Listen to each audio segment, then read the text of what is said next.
Halo Sobat Kelana, pada video ini kita akan jelajahi kawasan heritage salah satu kota penting di pesisir utara Jawa yang letaknya berada di perbatasan Jawa Barat dan Jawa Tengah, yaitu Kota Cirebon.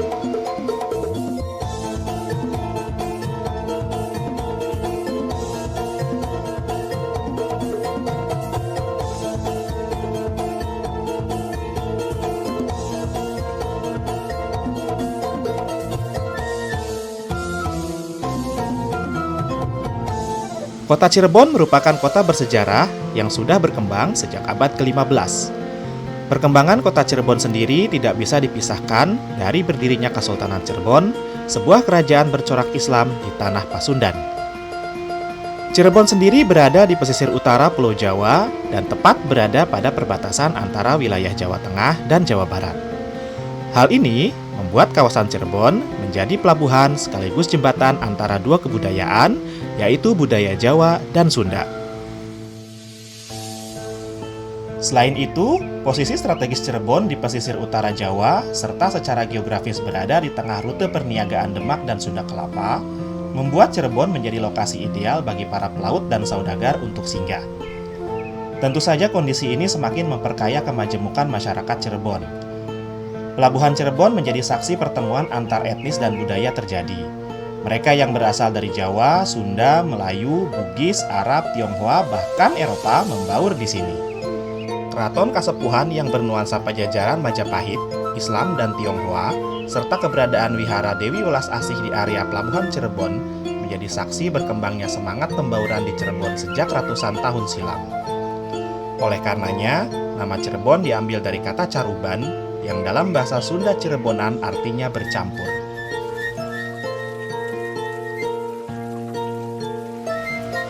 Peran Cirebon sebagai kota pelabuhan utama di pesisir utara Jawa semakin besar seiring dengan pembangunan The Route Postway atau Jalan Raya Pos yang membentang sejauh 1000 km dari Anyer, Banten menuju Panarukan, Jawa Timur.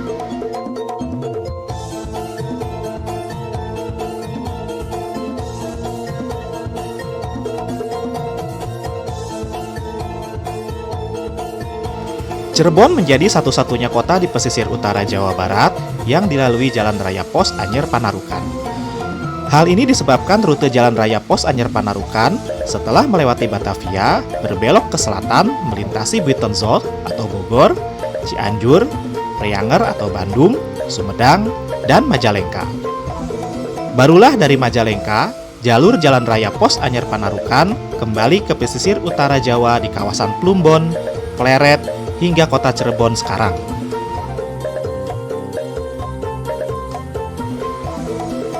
Perkembangan kota Cirebon pada masa kolonial bermula dari pengembangan kawasan pelabuhan Cirebon yang meliputi dermaga sandar, bongkar muat, hingga pergudangan. Kawasan pergudangan pelabuhan Cirebon sendiri masih bisa kita telusuri di sepanjang Jalan Yosudarso.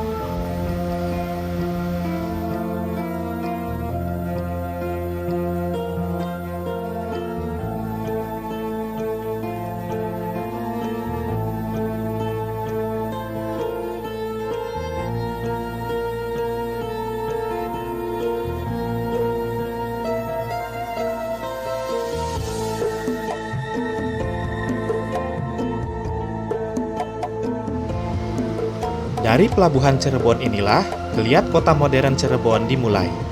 Berbagai gedung yang menunjang aktivitas perekonomian didirikan di sekitar pelabuhan. Di antaranya, kantor pos besar, gedung De Javasche Bank, gedung Eskomto Bank, dan gedung British American Tobacco.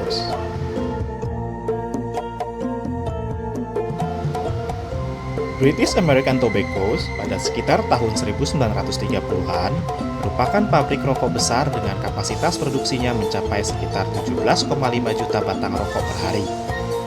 Kini, gedung yang dibangun pada tahun 1924 ini termasuk salah satu bangunan cagar budaya kota Cirebon, sementara rokok sudah tidak lagi diproduksi di gedung tersebut.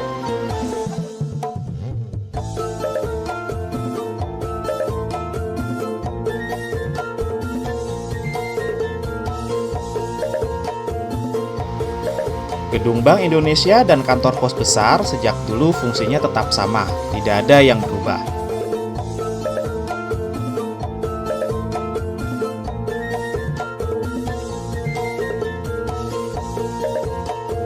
The Java Shebang Cirebon merupakan cabang kelima setelah sebelumnya 4 cabang The Java Shebang lainnya beroperasi di Semarang, Surabaya, Padang, dan Makassar. Dibuka pada 31 Juli 1866 dengan nama Agentschap van de Java Shebang te Cirebon. Saat ini, selain berfungsi sebagai kantor perwakilan Bank Indonesia di Cirebon, gedung The Java Shebang cabang Cirebon ini dijadikan perpustakaan Bank Indonesia yang menyimpan dokumentasi perjalanan The Java Shebang Cirebon dari masa ke masa.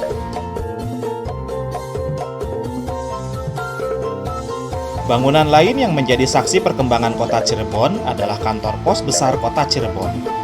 Berdirinya kantor pos besar kota Cirebon tidak terlepas dari kebijakan Gubernur Jenderal Herman Willem Daendels yang membuka poros jalan utama antara Anyer di Banten hingga Panarukan di Jawa Timur. Pembangunan jalan ini awalnya adalah untuk memperlancar komunikasi yang saat itu bertumpu pada layanan pos. Kantor pos besar di setiap kota inilah yang kemudian menjadi asal mula penanda jarak antar kota dan kabupaten di Pulau Jawa.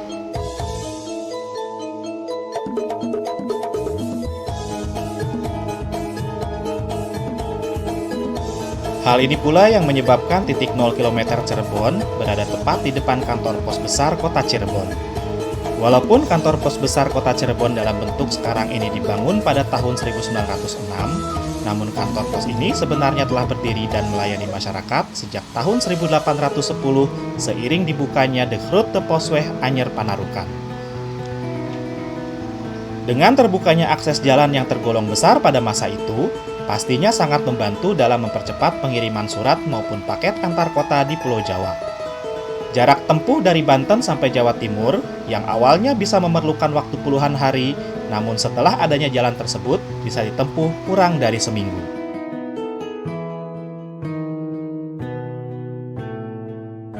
Kebijakan pemerintah kolonial Belanda berikutnya berpengaruh besar bagi perubahan kota Cirebon dan sekitarnya. Kultur stelsel atau tanam paksa yang dikeluarkan pada tahun 1830 pasca terjadinya Perang Jawa mendorong pembukaan perkebunan yang tanamannya berorientasi ekspor di seluruh wilayah Pulau Jawa. Kawasan Cirebon sendiri menjadi salah satu kawasan di Pulau Jawa yang banyak terjadi konversi lahan pertanian ke perkebunan tebu. Di antara tanaman-tanaman lain, tebu menjadi komoditas terbesar yang mendominasi produksi tanam paksa. Setelah Undang-Undang Agraria disahkan pemerintah kolonial pada tahun 1870, banyak pengusaha dari Eropa, terutama Belanda, yang ikut menanamkan modal pada bisnis pengolahan tebu di Cirebon. Bisnis gula di tangan swasta kian meningkat ketika Gubernur Jenderal Johan Willem van Landsberg menghapuskan sistem tanam paksa untuk tebu sekaligus membebaskan batasan ekspor gula ke Eropa pada tahun 1878.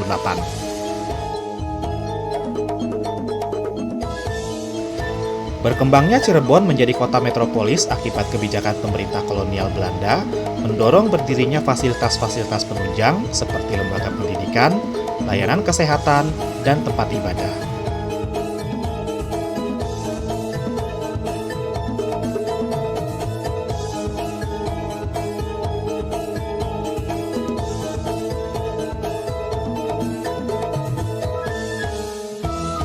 Politik pintu terbuka yang diterapkan beriringan dengan masuknya pengaruh revolusi industri semakin menopang berkembangnya Cirebon sebagai kota modern. Karena letaknya yang strategis, para pengusaha perkebunan menjadikan Cirebon sebagai basis gudang, kantor dagang, dan juga pabrik. Tidak ketinggalan investor Belanda juga ikut mencoba peruntungan dalam urusan jasa angkutan gula melalui perusahaan kereta api swasta Semarang Cirebon Stoomtram Maatschappij atau SCS.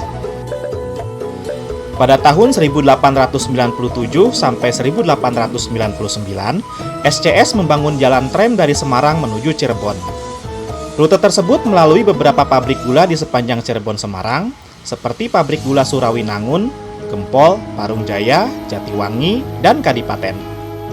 Dari sana, gula diangkut menuju pelabuhan Cirebon, melalui gudang-gudang SCS yang ada di area stasiun Cirebon SCS yang saat ini merupakan bagian dari stasiun Cirebon Perujakan.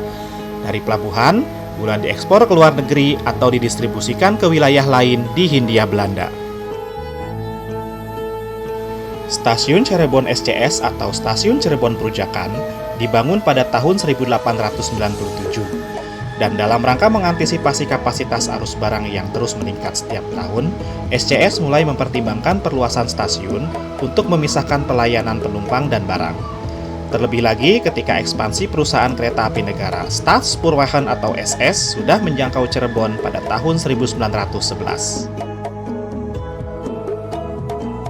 Selain SCS, perusahaan kereta api negara Staatssporwegen atau SS juga mulai menjangkau Cirebon.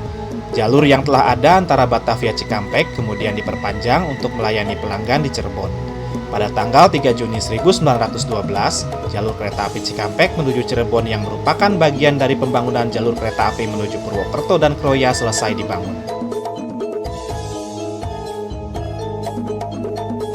Perpanjangan jalur ke Cirebon juga bertujuan untuk menghubungkan jalur SS Batavia Cirebon dengan jalur SCS Cirebon Semarang.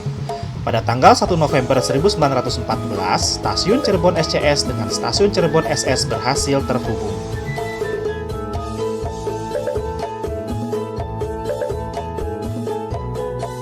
Nasionalisasi perusahaan-perusahaan Hindia Belanda pasca proklamasi kemerdekaan membuat layanan kereta api di Cirebon kemudian dilebur dalam satu perusahaan kereta api milik negara. Kedua stasiun ini berada di area layanan PT Kereta Api Indonesia, daerah operasi 3 Cirebon. Hingga saat ini, baik stasiun Cirebon maupun stasiun Cirebon Perujakan masih beroperasi sebagai bagian dari jalur utama kereta api Jakarta-Surabaya.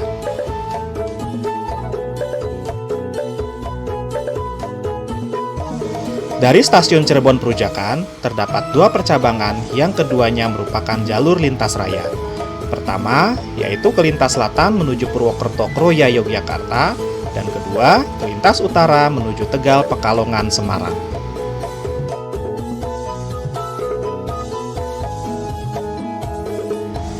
Terima kasih sudah menyaksikan video ini. Dukung terus channel ini dengan klik tombol like dan subscribe.